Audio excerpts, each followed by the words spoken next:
First of all, they are wanting and ready, basically begging you to be a subscriber to your channel. So grab them. All of the hard work is already done. They have watched your content and have gone so far as to leave you a comment. Just think about it. The odds that you can convert them to a subscriber if you just reply to them is energy better spent this way than it is making new content. If you get bored, if you get tired, if you run out of content ideas, it's okay to stop being creative. Take those days off and then go into maintenance mode. Make sure at the very least that you're answering every single comment that people leave for you. Especially if you're a new channel, you're not being overwhelmed with comments anyways. It's the low-hanging fruit. Grab those commenters. You can convert them to be your subscribers. That's where your energy should go as a new channel YouTuber. How did I get this stain on my shirt? I'm gonna have to move the mic over so you guys can't. But anyways, let's get to the video. Hello, my good YouTube people. How are you guys doing today? We are back and we're gonna talk a little bit about the different things that you can do for a new YouTube channel setup if you are a new YouTuber, or maybe if you get to the point to where you start feeling a little burned out in the creative process of making a YouTube channel, maintaining it, doing all of the recordings, taking your camera and spending an entire day of filming B-roll and just trying to come up with new ideas. It can definitely be exhausting. My name is Brian and I just turned 50 this year. I quit my job. It's been a couple months ago. And actually, I think it just became official this week. But yeah, I officially quit my job for YouTube to create not just one, but 5 channels on YouTube.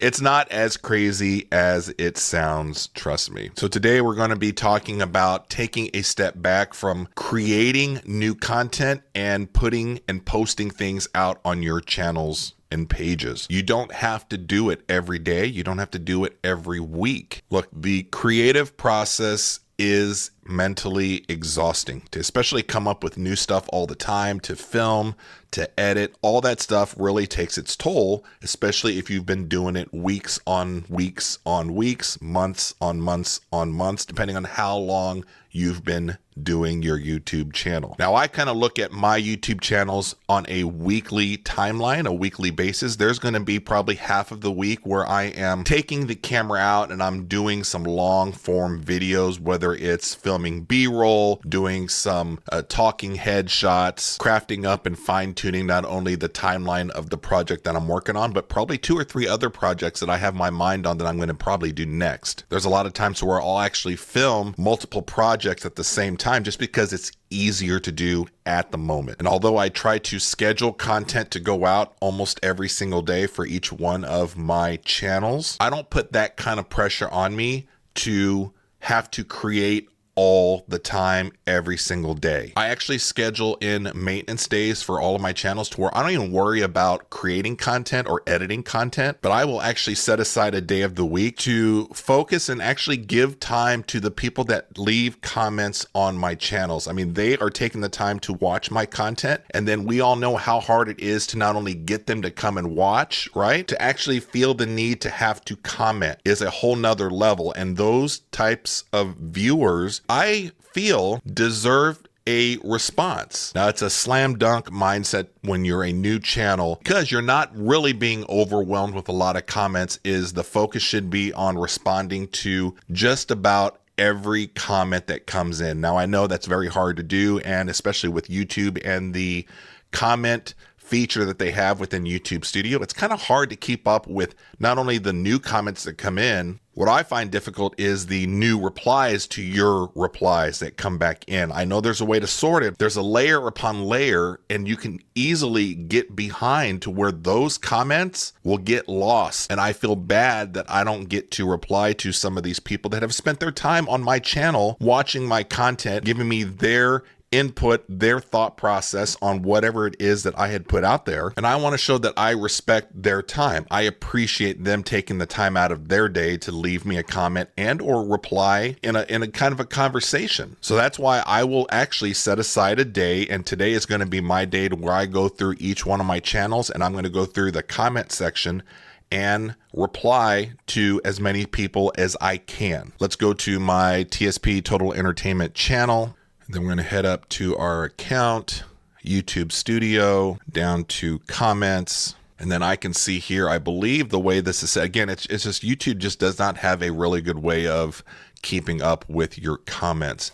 But I believe these are sorted by my unresponded to comments in the last, I think the last week or so. Now I do try as they come in, if I get 1 or 2 a day, it's easy for me to reply to people, but sometimes you just get a little behind on some of the comments, and especially those that, like Dominic here, left this comment 35 minutes ago, and this is on a video that I made, which has been one of the more popular videos on TSP Total Entertainment, where I'm talking about not getting rid of all of your old DVD physical media, because a lot of that content that are on those discs don't exist elsewhere, or they're very hard to find on streaming services now, or very hard to find anywhere, to where if you have a favorite TV show back 20 years ago and you want to watch it, good luck trying to find it. And hopefully if it is streaming, you're paying for that streaming service already. And then let's say you are paying for the streaming services, it is showing on your favorite streaming service. You start watching it, you're like, wait a minute, this is completely different.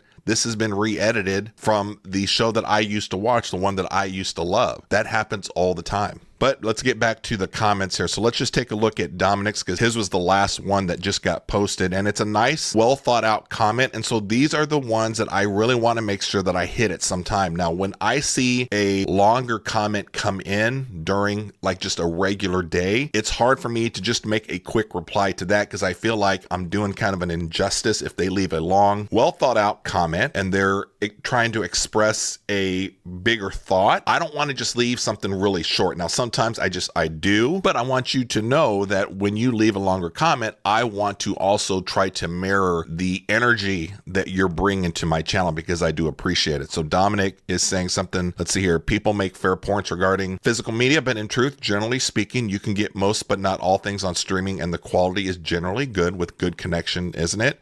I don't stream myself and I like physical media, but people coming up with lists like, what if I want to watch X film and streaming is down that day? Not the end of the world, is it? LOL.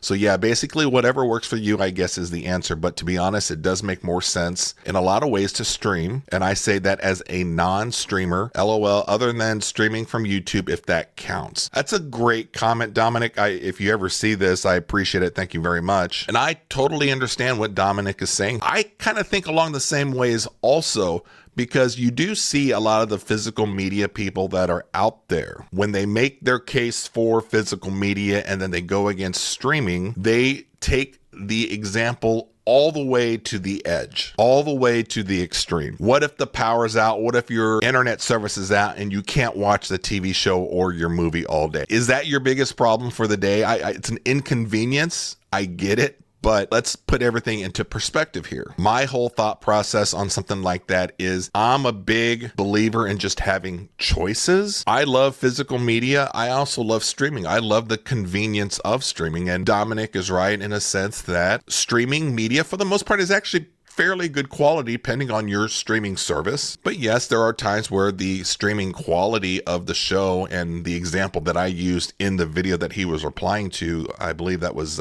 Extras, the Ricky Gervais series from 15, 20 years ago, where the streaming quality of Extras, I think it was on Peacock, was so awful.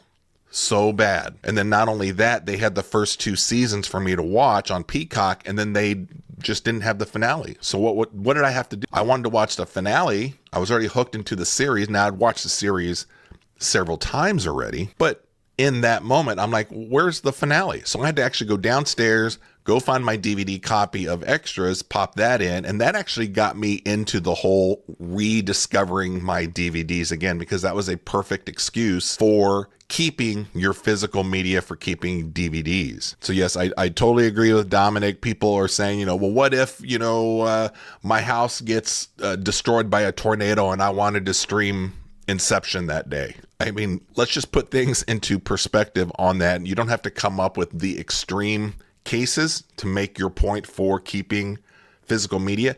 It can just come down to, that is just your personal preference, or that could be that you just like to have the option. I want the option of either streaming if it's convenient and that's what I want to do, or if I want to take a little extra time, go look through my physical media, go look through all my DVDs and Blu-rays, and then pop in a movie, pop in a TV show. So let's go ahead and reply to Dominic real quick. All right, so we just finished with the reply to Dominic, and I basically just said, look, I appreciate you taking the time to watch the video and to leave the comment. And then I talked about, my thing with streaming versus physical media is I just like to have the option of having both, and I want to use both. I have my issues with streaming, but there are also issues with having physical media. It's not a perfect vehicle for watching and consuming movies and TV shows either. And then usually at the end of my comment, I just thank them again for stopping by. You've done the hard stuff already. You've gotten them to stop by and watch your content, and then they went that extra mile, that extra step to leave you a comment. So take the time to go ahead and reply back something that's on the same energy level back with them. When you think about in terms of growing your channel and growing your presence, and you're trying to get people to subscribe to your channel, here's a great case to where I don't even know if Dominic is a subscriber or not, but what are the odds I can convert Dominic if I reply to his comment versus having to blindly make new content and get somebody just to not only watch my content, but to decide, hey, I like this guy, I like this stuff that he puts out, I want to go ahead and subscribe. It's so much easier. The odds are in your favor as a channel to convert that person to a subscriber if they are already leaving a comment. Just make sure you're replying to everybody. My channels are so new that even 1 or 2 subscribers a day or every other day is huge. So me taking an extra a Tuesday or a random Wednesday to sit down and reply to people is going to benefit my new channels more than just making new content. When you think about this, what is your best shot at converting somebody into a subscriber? If they're already in-house and they're already watching your content and they are already leaving you a comment, simply replying to that comment of theirs, your odds of converting a new person into a subscriber are so much better, so much more efficient getting new subscribers this way with just replying in the comments than it is making new content and sending that stuff out there. They're already watching your content. They're already there. Simply replying to their comments will give you an increased chance of converting them to be a subscriber. Huge thing for new YouTube channels.